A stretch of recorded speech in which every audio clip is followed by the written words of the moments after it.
Beleza, galera? Hoje é dia 10 de outubro de 2017. O vídeo ficou grandão, mas tá ponto a ponto aí. Se você tiver interesse de assistir, eu agradeço. Como prometido, eu consegui arrumar a revista, a famigerada revista Veja, essa última edição falando aqui sobre o Bolsonaro. Arrumei emprestado, beleza? Deixar claro aqui que eu não dou R$1 pra Veja. Então eu peguei emprestado, por isso que eu tô gravando esse vídeo aqui agora, eu já vou devolver hoje. Aí a gente pode analisar para começar a capa. Eu vou fazer aqui uma contraposição aqui, fazer um contraponto de todos os assuntos relacionados à reportagem que falou dele na íntegra, beleza? Já tinha gravado 2 vídeos aqui, mas foi só por um resumo, que foi o que disponibilizaram no site. Agora eu vou fazer um geral aqui. Para começar, olha a cara do Jair Bolsonaro nessa foto aqui. Até eu, ó, do lado, tô mais elegante do que a foto que colocaram dele aqui. Olha que foto ridícula que colocaram dele aqui. Cheio de imperfeições e o caramba. Isso vai servir para formar uma imagem no seu subconsciente de ser uma pessoa, para você ficar meio cauteloso. Tudo dentro dessa revista é pensado, beleza? Não é nada à toa. Não é nada à toa. Presta atenção nisso que eu tô falando. Então, beleza. Tá aqui a foto ridícula dele. Tá aqui a comemoração aqui dos 100 anos da Revolução Russa. A revolução que implantou o comunismo na Rússia, que matou milhões de pessoas, beleza? Aqui tem mais o 1.200.000 exemplares por semana. Essa aqui é uma edição especial, beleza? Então, eles colocam aqui que é 1.200.000 exemplares por semana. Deixa eu ver se é isso mesmo. Toda semana, é isso mesmo. Então você imagina o alcance que tem uma revistinha fajuta dessa aqui. E aí a gente vai lá. Eu fiz umas anotações ali no caderno só para mostrar para vocês como é que tá feita a reportagem aqui, ó. A ameaça Bolsonaro, né? Daqui a pouco eu já vou falar. Tá aqui uma foto dele sentado, porque bateram muito nessa tecla de que ele tá isolado. Então colocaram aqui a foto dele, inclusive aqui em cima diz, ó, o candidato insular Jair Bolsonaro no partido do eu sozinho. Na segunda página aqui coloca algumas fotos aqui da família dele, né? Do primeiro casamento aqui, dele lutando pelos direitos dos militares aqui há um tempo atrás aí, um bom tempo atrás, né? Ele votando o impeachment da Dilma, os filhos dele, né? Faltam ainda a menina e o outro rapaz, e ele aqui nessa foto aqui, com a atual esposa. E depois colocam aqui os mentores intelectuais do Bolsonaro, logicamente querendo dar aquela agravada aqui na situação, falam pejorativamente. Tá aqui o general Newton Cruz, tá aqui o coronel Carlos Alberto Brilhante Ustra, tá aqui o doutor Enéas e tá aqui o Olavo de Carvalho, que segundo eles é o guru dos ultraconservadores. Depois fala aqui uma parte que ele fala que ele sou ignorante em economia, e aí traça algumas coisas que ele já fez dentro da parte de economia. Aqui tem mais um pedacinho, quando ele mandou um apoio pro general Mourão, né? Todo mundo deve ter acompanhado, tá aqui mais alguma coisa, e aqui vem a reportagem, acaba aqui. Beleza? Então essa é a revista. Vamos lá debater cada ponto polêmico dessa revista aí, né? Então vamos lá. A ameaça Bolsonaro. Algumas coisas eu já falei no vídeo anterior, beleza? Então as coisas que eu falei lá eu não vou falar aqui. A primeira coisa, a palavra radical, extremista e ultraconservador, ultradireitista, só nessa parte que eu mostrei aí, da página 42 adiante, são citadas 9 vezes a palavra. E aí na capa tem, na folha 4 tem. Alguma dessas 3 palavras, radical, extremista e ultraconservador ou ultradireitista, já te levando para a extremidade. Você sempre levado a pensar que Jair Bolsonaro é de uma extrema direita. Por quê? Porque para a Veja, quem é de direita, segundo a Veja? O PSDB, certo? Então ele sempre vai jogar, qualquer um que se diz de direita mesmo, vai jogar para a extrema direita. Eu mesmo, segundo a Veja, sou de extrema direita, né? Beleza. As folhas 6, ela fala o seguinte: Ela diz que Bolsonaro, em 2013, ela faz um paralelo entre algumas personalidades de 2013 nas últimas eleições para agora, né? Ano de 2017, então ela faz alguns paralelos e ela diz o seguinte: Bolsonaro em 2013 era um deputado folclórico tratado como piada. Ele é tão folclórico e tratado como piada que ele foi um dos deputados mais bem votados do Rio de Janeiro, que ele obteve na época 464 mil votos. Então a Veja está falando para você, eleitor do Rio de Janeiro, que você vota num deputado folclórico e numa piada. Está te chamando de idiota indiretamente. Aí, fazendo um paralelo, eu recebi um comentário esses dias no meu canal lá falando que época de eleição é assim mesmo. Um xinga o outro, sempre vai ter isso, um vai detonar o outro candidato e tudo mais. A mídia sempre vai bater em cima, tal. Lorota. Por quê? Porque do Bolsonaro eles lançam uma porrada de mentira na cara dura. Os outros candidatos, Lula da Silva, quando que a Veja começou a falar mal dele? Quando a casa dele caiu. Mas todo mundo sabia as falcatruas que ele fazia, desde o Foro de São Paulo. Você já ouviu falar do Foro de São Paulo? Se não, você está errado. Por quê? Porque a mídia não divulga, desde 1990. Então, do Bolsonaro é diferente. Querem derrubá-lo contando um monte de mentira. Do jeito que a mídia trabalha, já falei aqui algumas vezes. Mentira, meias verdades ou se omitindo. Então é isso que ele faz lá com ele. Então, vamos lá. Bolsonaro se consolida em segundo lugar nas pesquisas da candidatura aí para 2018. É uma novidade tanto, ela fala. Lorota, não é novidade nenhuma. O que acontecia é que antigamente nas pesquisas não era colocado o nome do Bolsonaro mesmo das últimas eleições, ele já tendo pedido lá para o partido, na época do PP, ele tendo colocado o cargo à disposição e se apresentado como opção para a candidatura, 2014 lá. E ele já falava para as mídias, para as pesquisas, os meios de pesquisa, colocarem o nome dele nas pesquisas, mas nunca colocaram. Só colocaram esse ano porque não teve jeito. Mas colocam Joaquim Barbosa, que fala que não vai se candidatar nunca. Colocam Sérgio Moro. Coloca todo mundo, menos o Bolsonaro, que já era um potencial candidato. Então, não é novidade nenhuma ele aparecer em segundo. E pela minha opinião, ele está em primeiro. O Datafolha não é muito confiável. Lembra do Datafolha aí que falou que havia 90% de chance da Hillary Clinton ganhar as eleições dos Estados Unidos. E olha aí o que aconteceu. Eu amo quando acontece isso. A mídia tomando tapa na cara aí. Então, vamos lá. Bolsonaro colocou a direita radical no jogo.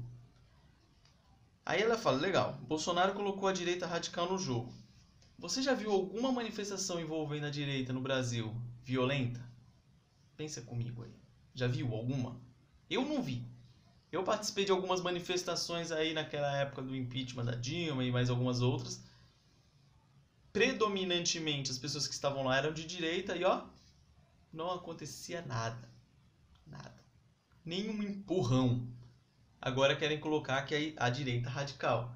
Tá? Mas não fala da esquerda radical quando tá aí os black blocs e etc. fazendo lambança no meio da rua. MST, MTST.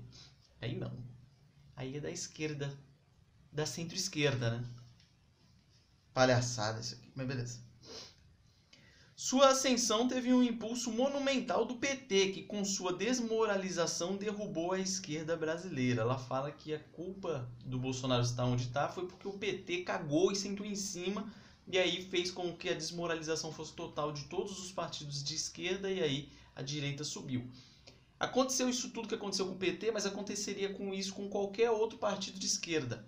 A esquerda ela já trabalha assim. Calhou de ser o PT, mas podia ser o PCdoB, podia ser o PSOL, podia ser qualquer partido de esquerda. Aconteceria a mesma coisa. Por quê? Porque na cabeça deles, roubar pela causa, não é crime. Então todos fariam um sistema de falcatrua, de roubo, de desvio de dinheiro público e visando aquele projeto criminoso de poder, de se manter no poder ad eterno e de transformar o Brasil num país comunista.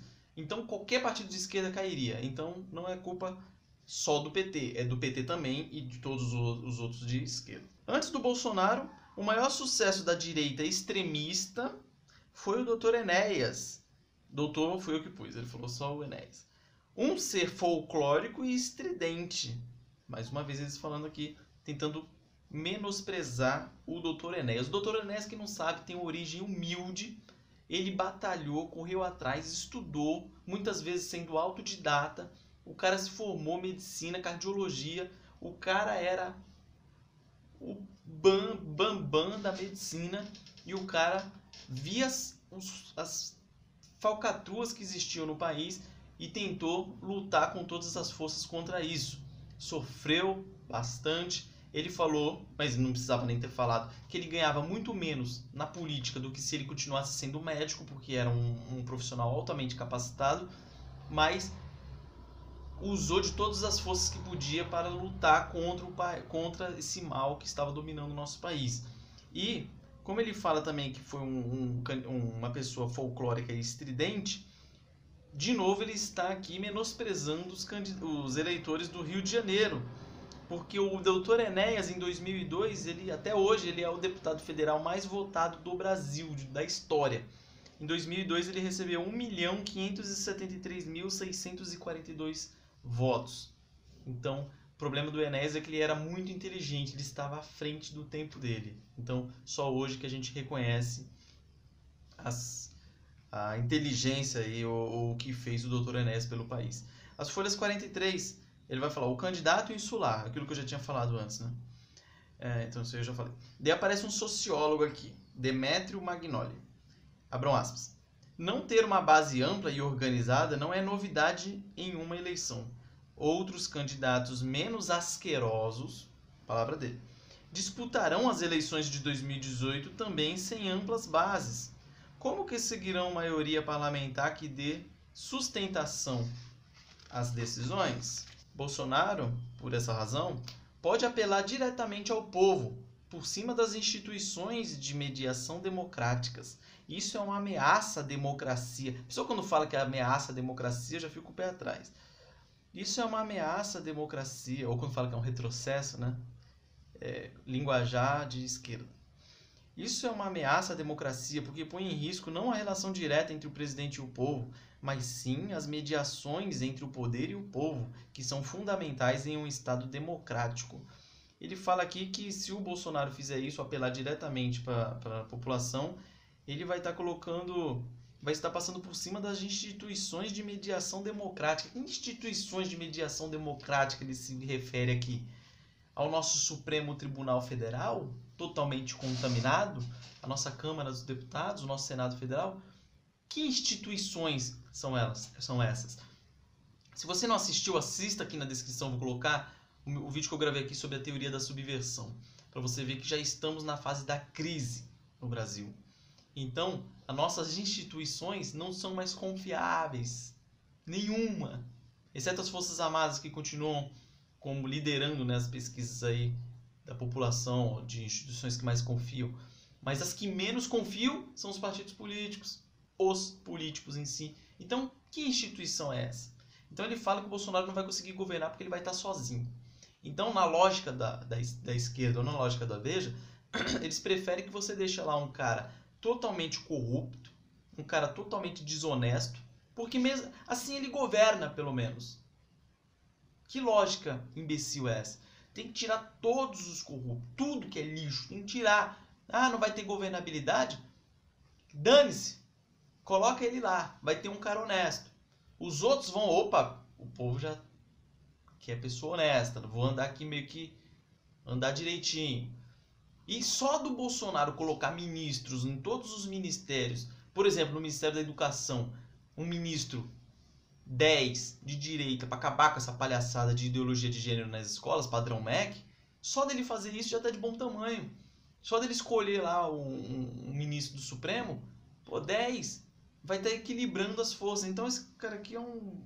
Mesmo isolado... aliás, ele fala assim, que aí a reportagem continua, que o mesmo isolamento ele tem nas Forças Armadas. Diz que faz sucesso nas baixas patentes, mas não pelo alto comando.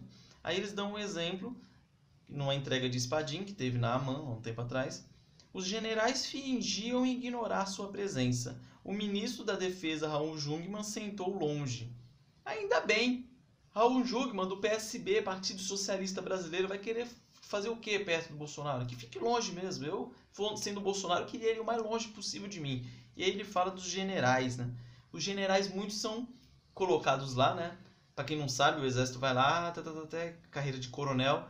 Acima de coronel tem os oficiais generais, né? Então tem mais 4 aí em tempo de guerra, mais 3. Então tem o general de brigada, general de divisão, general de exército. Então, e marechal em caso de guerra. Esses 3 generais aí são indicações. É meio politicagem para eles assumirem esses cargos de generalato aí. Então, ele não sendo bem visto por essas pessoas indicadas, tem um mérito grande aí também. Mesmo porque ele, por ser um capitão, um oficial, ele é mais bem visto pelos subalternos dele do que pelo alto escalão. Então isso colocaram pejorativamente, mas acaba sendo uma vantagem para ele aqui, ao meu ver. Aí dizem que ele é chamado no exército de bunda suja, que é um termo que lá os oficiais de alta patente usam para oficiais que não galgaram posições na carreira. Eles falam que foi um encostado ou um mau exemplo, algo do gênero.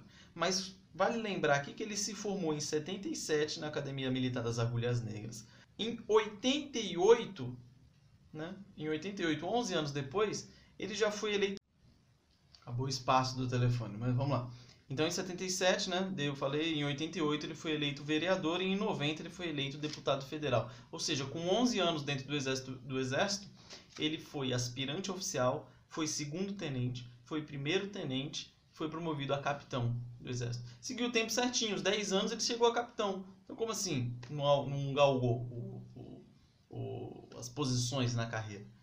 Lorota, isso aqui é lorota. Ele ficou os 10 anos, depois ele foi afastado para assumir o cargo de vereador, porque a determinação é essa, ele não pode ser militar e assumir, ele tem que se afastar. Então o que ele fez? Afastou, vereador, depois deputado, e aí tá aí até hoje. Bolsonaro foi acusado de uma bomba, e é isso aqui, eu já tinha até gravado vídeo aqui a respeito também, que acusaram ele de planejar um ataque à bomba na época, em 87 e tudo mais. Mas o interessante é que eles citam isso na reportagem, né? O Bolsonaro acusado de ter colocado uma bomba lá e tal. E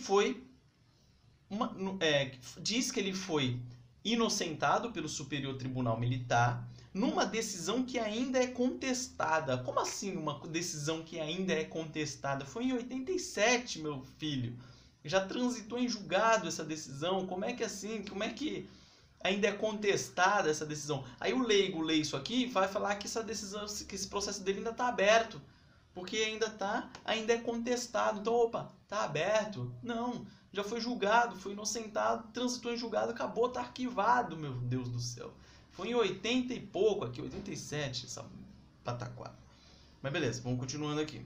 Aí entrevistam pegam um depoimento aqui de outro cientista político, Maurício Santoro. Muitas declarações de Bolsonaro são racistas, discriminatórias ou de incitação ao crime. Só em 2017, ele já foi condenado 2 vezes por incentivar o estupro e por agressões verbais contra negros. Tá? A condenação dele por incitação ao estupro, todo mundo sabe da história lá da Maria do Rosário. Isso aqui não precisa nem comentar essa condenação mentirosa que ele sofreu. A outra condenação foi o do tal dos quilombolas, quando ele estava lá dando palestra lá na Hebraica, e ele se referindo aos quilombolas, não está se referindo diretamente aos negros, ele está falando de uma comunidade quilombola. Lógico que a comunidade tem muito negro, mas se a comunidade quilombola fosse só de amarelo, ele ia estar falando da comunidade em si. Então ele se referiu àquela comunidade como se o pessoal não fizesse nada da vida, ainda recebesse benesses do seu dinheiro. É isso que ele quis dizer. E aí ele foi condenado porque ofendeu a dignidade do povo quilombola aí. Só que ele foi condenado na esfera civil, não criminal, só para deixar claro aqui. Vai ter que pagar lá, eu acho que ainda cabe recurso, né? 50 mil reais ele foi condenado aí a pagar de danos morais aí. E o que ele estava falando? Ele estava falando de situação de quilombola e de reserva indígena, que atrapalha a economia do país. Não preciso nem falar disso aí também. Esses dias eu gravei um vídeo falando da reserva indígena no Pico do Jaraguá, aqui em São Paulo. Tem lá uns 100 índios e eles têm uns 500 hectares de terra lá. Então, é estranho, né? Comunidade quilombola, a mesma coisa. Mas beleza. A hostilidade ao diálogo não é novidade. Ele tem por hábito fugir de situações que não domina para evitar ser confrontado. Eu nunca vi o Bolsonaro se recusar a diálogo com ninguém. Ele dialogou lá com o Arthur Duval, do Mamãe Falei. Já vi qualquer um que para ele no meio do caminho, ele responde. Ele vai em todos os programas de televisão. Como assim ele foge? Nunca vi. Ele vai em todos os programas esquerdistas aí. E aí? Como assim foge de assuntos? Nada a ver isso aqui. Depois fala aqui que ele só viaja a locais onde é convidado. Lógico. Você quer ir aonde? Quer que ele vá na sede do PT, aqui em São Bernardo? Quer que ele vá numa invasão do MST? Claro que ele só vai onde é convidado. Daí ele fala que o Flávio Bolsonaro, o filho mais velho dele, administra seu núcleo virtual e diz que frases comuns dos seus seguidores nas redes sociais é: comunista tem que morrer, gay e feminazes também. Eu nunca falei isso. Imagino que o Bolsonaro não deva ter falado isso. Agora, colocam como se eles que incentivavam frases como essa. Mas isso aqui com certeza é algum seguidor lá que coloca frases como essa aqui. E o que ele tem a ver com isso? A pessoa fala lá o que ela quiser. Eu não compactuo com essa ideia. Imagino que o Bolsonaro também não. Aí a reportagem fala da infância e diz que desde cedo ele fala mal de comunistas. Que bom, que eu só falo mal há um pouco tempo atrás, né? Como todo mundo sabe aqui. Eu nem sabia o que era direita e esquerda. Dia 7 de outubro, diz que ele vai para os Estados Unidos se encontrar com seu amigo e seu mentor intelectual, o filósofo ultraconservador Olavo de Carvalho. E aí, mais uma vez, colocando o termo ultraconservador aqui no meio. Aí fala, como todo populista, Bolsonaro tem solução simples para problemas complexos. Contra a violência, armas ao cidadão. Concordo. Quer o fim da progressão de pena? Concordo. Construção de presídios agrícolas para o preso trabalhar e produzir algo. Concordo também. Claro, hoje em dia, o preso vai em cana, aí chega na prisão. Se o cara trabalha, recebe um dinheiro pago para ele e ainda, a cada 3 dias de trabalho, reduz da pena. O cara tem que trabalhar no presídio para pagar a estadia dele lá. Não dinheiro para ir na mão dele, para ele gastar na hora que ele sair de saidinha de final de ano, ele usar o dinheiro para o que ele quiser. Ele tem que pagar pela estadia dele, nada mais justo. Excelente a ideia dele. Faz um fazendão e bota essa cambada para trabalhar. E aí fala contra a violência e armas ao cidadão. Claro, qual a sua solução? Tirar a arma do cidadão? É essa a sua solução maravilhosa, esquerdista? Ou será que a sua solução é afrouxar cada vez mais as leis penais para aumentar a criminalidade? Dá arma para o cidadão, dá um amparo jurídico. Claro, não adianta ter a arma e não poder usar. Dá um amparo jurídico para o cidadão de bem, você vai ver como vai reduzir a violência. É uma lógica até simples mesmo. A lógica é simples. Mas para eles não entendem. Para eles melhorou, desde que foi implementado o Estatuto do Desarmamento no Brasil. Né? Melhorou, você deve saber disso também. Em suas entrevistas, ele evita discorrer... Aliás, em suas entrevistas, ele aceita discorrer apenas sobre temas que domina. Isso aqui é besteira também. Eu vejo ele responder tudo que é tipo de pergunta. Não tem nada a ver. Especialistas ouvidos pela Veja, nenhum se arrisca a apostar que ele vença. Ainda bem, como eu já disse, na Folha de São Paulo, 90% de chances da Hillary ganhar. Tomara que eles estejam corretos aqui. Nenhum dos especialistas da Veja se arrisca a apostar que ele vença. Eu aposto que ele vence. Eu tenho uma fé que ele vai vencer. Aí fala depois, como eu já tinha falado, os mentores intelectuais dele. Entre seus ídolos estão expoentes da ditadura e ativistas de extrema direita que acreditam que o Brasil está prestes a ser tomado por comunistas. O Brasil está prestes a ser tomado por comunistas. Isso já não foi. Todas as instituições do país estão contaminadas. É só você ver. De novo eu falo, assista o vídeo lá que eu falei sobre teoria da subversão, que você vai ver em que pé que nós estamos aqui no Brasil. Beleza? Assista lá. E você vai ver que ele tem razão. Estamos passando por uma guerra cultural, estamos numa fase de crise, estamos quase sendo dominados pelos comunistas no Brasil. Daí fala aqui a respeito dos mentores intelectuais, né? Fala sobre o Brilhante Ustra, o torturador diz que foi responsabilizado por torturas na época do regime militar. Como que ele foi responsabilizado por torturas se houve a lei de anistia em 79 e mesmo que se ele tivesse torturado alguém, ele estava anistiado? Putz, tem alguém me ligando aqui. Não vou atender. Então, foi anistiado. Teve guerrilheiro que foi condenado a pena perpétua lá e foi anistiado e hoje ocupa cargo público. Então, como assim ele foi responsabilizado? Isso aqui é mentira. Teve, certo, uma decisão da Vara Civil há um tempo atrás que considerou ele torturador. Como que uma Vara Civil considera o Coronel Brilhante Ustra torturador, sendo que ele nunca respondeu processo por tortura? Veja o absurdo pelo qual nós estamos. E você quer conhecer mais sobre o Coronel Brilhante Ustra? Leia esse livro aqui. São mais de 600 páginas. Que vai falar também sobre a conduta ética, moral dele, do Carlos Alberto Brilhante Ustra. Olha a fotinho dele aqui, ó. Então, leia a respeito. Aí, beleza. Eles falam aqui também do Enéas, que eu já tinha falado. O patriota, o Enéas, nacionalista. Eles jogam nacionalista aqui pejorativamente, beleza? Logo, logo eles vão falar da Revolução Russa. Talvez eu não li a reportagem da Revolução Russa, mas eles devem fazer algum paralelo querendo te fazer pensar que nacionalista relacionado com extremista, alguma coisa assim. Aí você já te remete a pensar em nazismo e tal, então nada é por acaso.